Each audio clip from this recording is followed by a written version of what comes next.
Hello everyone, and welcome to the October of 2024 edition of LouElla's Wine Explorers Club.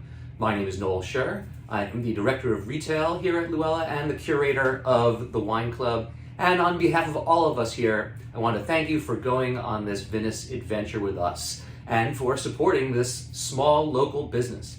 Well, autumn is here, so I've got a really cool selection of more autumnal wines for you for October, some nice richer style whites, and some more robust reds than we've had the last few months during the hot weather. So without further ado, let's just get straight to the wines.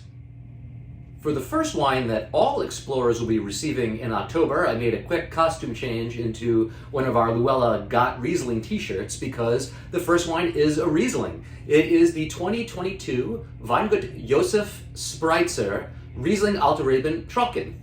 This is a beautiful dry, bone-dry Riesling from the region known as the Rheingau. It is one of the northernmost growing regions in Germany, vineyards all along the Rhine River there. It's as far north as the Mosel Valley, which is pretty much the most famous wine growing region in Germany. The Rheingau is not quite as well known, but quality-wise, absolutely just as high. The Spritzer family is one of the oldest families growing in the Rheingau. Their history of their estate goes back to 1641. The modern estate was founded by Josef Spritzer and is now headed up by Andreas and Bernd, his two sons, who took over in 1997 and began moving the estate to sustainable and organic practices. This part of the Rheingau is really great because there's a lot of underground rivers here, so even during dry years, the vines aren't stressed and receive enough moisture to produce great wines. Now this is an Altreben. Now Altreben in German means old vines. And in fact, the average age of vines here is about 40 years old. So some of these vines are even older than that. The fruit comes from two of the finest vineyard sites in the Rheingau in the village of Oestrich, the Lenchen Vineyard and the Duisburg. And what's notable here is the amount of loam and especially quartzite in the soils here. Quartzite's a really interesting mineral. Some of the greatest Cru Beaujolais, for example, are grown in parcels that are rich in quartzite. Quartzite seems to impart a certain type of richness and, of course, stony minerality to the wine.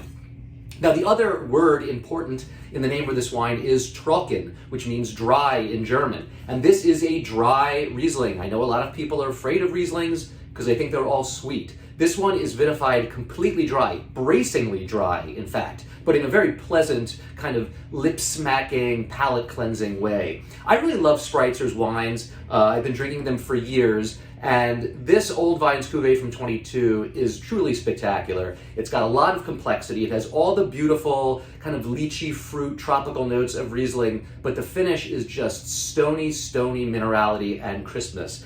This isn't necessarily a Riesling to have with spicy food, which is what we suggest a lot of times for spicy food pairings, a Riesling with some residual sugar. There's no residual sugar here, so I would pair this with the types of foods I would have with any great, very mineral dry wine. Seafood, roasted poultry, pasta with vegetables, nothing too spicy. Really, let the wine shine through here. I would just drink this completely on its own as well. So this is a great dry Riesling for you to check out. It's a little bit richer, more full-bodied, great for the fall. This bottle would normally be $35 retail. Explorers, you're getting it this month for $28. Now, I grabbed pretty much all of what the local distributor for this wine had, which was not much. So after you all get your wine, there's just a few bottles left. So if you really like it and you want some more, let me know right away. All right, I hope you enjoy it. Cheers. The next wine that all explorers will be receiving in the month of October comes to us from Portugal. It's the 2022 Antonio Madeira Dao Serra del Estrella Tinto. This is an interesting wine whose story involves some global history. As many of you may know, Portugal suffered under the dictatorship of a terrible ruler named Salazar for many years. And among the various terrible things that Salazar did, he really chased a lot of people out of the country. A lot of Portuguese people fled Portugal during the 1970s, and also did a lot of damage to the wine industry there. So, for example, the region of the Dow, where this wine comes from, was historically a very celebrated wine region. Very, very high quality. It's inland, mountainous, has cooler nights, all the things you look for in a great wine region. And under the dictatorship, vineyards fell into disuse, they were abandoned, and quantity was valued much more than quality. The family of this winemaker, Antonio Madeira, is not a unique story. They fled Salazar's dictatorship and actually went to France and settled there as refugees. And this is where Antonio Madeira grew up. He actually trained in France to become an engineer, began a career as an engineer there in Paris. But once Salazar was deposed and Portugal began to modernize again, the family began going back to their property for summers, and Antonio really fell in love with Portugal and the Dow region, and eventually also fell in love with natural wine living in Paris. He also met a Portuguese woman during one of his summer vacations. They got married, she went back to France with him, but eventually he decided to come back to Portugal and begin an estate with his grandfather's original parcels. He did this back in 2010, and since then he has become one of the leading lights of the natural wine movement in Portugal. This is a really fantastic Tinto, a red blend. It's made with about 20 different varieties that I'm not going to go into all of them here, but the three main ones are Alfrocheiro, Baga, which are purely local Portuguese varieties, and also one called Jaén, which is known in Spain as Mencia, and we've definitely had some Mencia-based wines in the club before. Again, he's in a very specific subzone called Serra del Estrella. Higher elevation makes for brighter, juicier red wines. This isn't a big kind of ponderous red as kind of old school Portuguese wines had been. This one's a lot brighter and juicier. And in fact, Antonio Madeira cites as his kind of winemaking models Jules Chauvet, a famous winemaker from the Beaujolais region, as well as Richard Leroy, a very well-known winemaker, primarily of white wines, in the Loire Valley. So it's not surprising that this red has a much more bright, juicy, almost Beaujolais weight, or Loire Valley red weight, making it really beautiful pairing with a vast variety of foods. So this is a nice autumn red. We're getting into red wine season, but this one still has some nice lighter fruit notes to it. I really love this wine.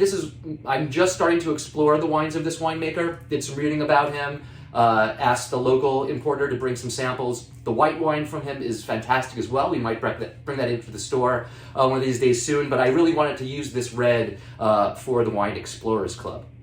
So this wine normally would be $30 on the shelf. Explorers, you're getting it for $24. And as always, if you want some more, just let me know. And this one I can almost certainly get more of for you at the 20% off Wine Explorers price. All right, I hope you enjoy it. Quick commercial break to remind you all about our referral rewards program for the Wine Club. If you've been enjoying the Wine Club, why not tell a friend?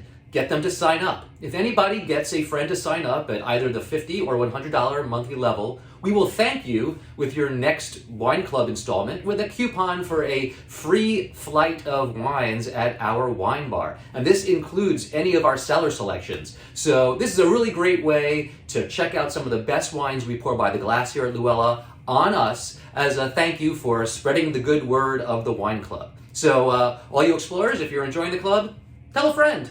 Thanks. The next two wines will be included in the $100 monthly subscription 4-packs. But if you're a $50 subscriber and either of these sound good to you, just let me know, and I can certainly get you a bottle of either of these at the club discounted price. The first wine is the 2023 Domaine Antoine Renaume Bouzeron Les Courcelles. Another wine that is a mouthful in terms of its name. So this is a wine that comes from Burgundy. This is a white Burgundy, but it's a very interesting white Burgundy because it's not Chardonnay. Almost all the white wines from the Burgundy region are Chardonnay, but there are a few exceptions, one of which is from this appellation of Bouzeron. This is 100% Aligoté grape. That is the variety, Aligoté. Now, Bouzeron is an appellation in the part of Burgundy known as the Côte Chalonnaise. If you imagine the Côte d'Or, the ridge that the Burgundy vineyards are on. To the north is the Côte de Nuit, the area most famous for great Pinot Noirs. Then the Côte de Beaune, the area known for great Chardonnays. And then just to the south of there, before you get to the Mâconnais region, is the Côte Chalonnaise. And the Chalonnaise is known for a combination of red and white wines. And Bouzeron is one of the appellations in the Chalonnaise. The winemaker here is a young man named Antoine Renillaume. This is a similar kind of story in a way to Antonio Madeira's story, in that Antoine here started this vineyard also with vines that belonged to his grandfather. Antoine was in finance in Paris, probably made a good amount of money, and eventually, like a lot of people of his generation whose grandparents were vignerons, eventually decided to kind of return to the family business, come back to whatever region they came from, and revive old family estates. It's a very, very small estate, about 7 hectares only. He began farming it sustainably and is working slowly as it takes time to move the viticulture to completely organic practices. But this is a wine that I tasted and I thought was absolutely delicious. Aligoté is an interesting wine. It's sort of Chardonnay-like. It has sort of green apple fruit notes, but there's also sort of the nuttiness of a Pinot Blanc from Alsace. It's a little bit richer. I was saying I was looking for whites that had a little bit more body weight for this month. These come from 12 to 23-year-old vines, all planted to a single small parcel called Les Courcelles. And this wine, even though it's not oaky, is entirely aged in wooden casks, but they're old wooden casks. So they're no longer imparting any of the vanilla flavors that you get from aging wine in newer oak. What it does is sort of let the wine get more air, which makes it a little bit fleshier, which, Aligoté, being a little bit richer already, really cries out for. You don't want your Aligoté to be like totally bracingly crisp. You want it to have a little bit of that roundness, even a touch of a honey quality in the finish, which this wine absolutely has. So this is a great autumn white, again, super food friendly, the 2023 Antoine Renillaume Bouzeron, 100% Aligoté. I really hope you enjoyed it. Cheers. The final wine for October, which you'll be receiving if you are a $100 monthly explorer, is a really cool, soulful Italian wine. This is the 2019 Vallana Collini Novarese Spana. This is a little bit of a funky one, but it is absolutely one of my favorite Piemontese wines. This comes from a property called Vallana, the Vallana family. They're a very old family in the Piedmont region. There are records going back to the 1780s of the Vallana family farming and making wine in this area. This is known as the Alto Piemonte, or the Northern Piedmont. Of course, the Piedmont's most famous wines are Barolo and Barbaresco, and that region, which is the Langhe, is further south of here. This is the part of the Piedmont to the north where you really start getting into the pre-alpine mountainous hills. Barolo and Barbaresco is definitely hilly, but it's sort of rolling hills. This is getting to be kind of more mountainous, definitely cooler, definitely much higher elevation. And the expression of the wines here really reflect that. Now, the appellation for this wine is Collini Novarese, the hills of Novarese, but they call this wine Spana. What is Spana? Spana is the local dialect name for the Nebbiolo grape. So the same grape that makes Barolo and Barbaresco as well, but again, a more pre-alpine, higher elevation expression of it. The Vallana family has been working naturally for generations, natural yeast fermentation as well, and their wines can be a little wild, I will warn you. For me, I think you need to open this bottle probably a good half an hour before you're going to drink it, because natural yeast fermentation, very, very little use of sulfites, there can be some kind of weird, funky aromas that come off of this wine. I personally love them and don't mind them at all, and I hope you don't as well, but they do sort of fade as you let the wine breathe. You could even put it in a decanter if you want to speed that process up a little bit. This wine is fermented totally in concrete, and then it is aged for 8 months in old wooden vessels, like we were talking about with the previous wine. So it doesn't get oaky, there's no oak flavor imparted, but again, the wine is allowed to breathe a bit more. And as I was saying, because of the kind of funkiness of the natural yeast fermentation that the Valana family uses, giving the wine the ability to breathe a bit in the aging definitely helps. This is a beautiful wine. It's a very, as I was saying, soulful wine. You know, for me, these are my favorite types of wines, ones that are very unique. Whenever I drink wines from Valana, there's something about them that seems to cross over, whether it's their Barbera, their Nebbiolo, the Spana. They make a wine called Bocca, which is another small subregion for Nebbiolo here in the northern part of the Piedmont. There's a definite through line through all the Valana wines. Like right now we have their Barbera on the shelf, and it would be interesting for you, after you taste the Spana, to grab a bottle of the Barbera and see if you notice, even though it's two different grapes, sort of a family resemblance between the aromas and flavors in the wine. So, the 2019 Valana Spana, I hope you enjoy it, and I hope you enjoy all of the wines this month. As always, if you want more of them, just let me know as soon as possible, and I will get that arranged as long as there is more in stock. So, I hope you enjoy your October, and I look forward to talking to you again in November. Cheers.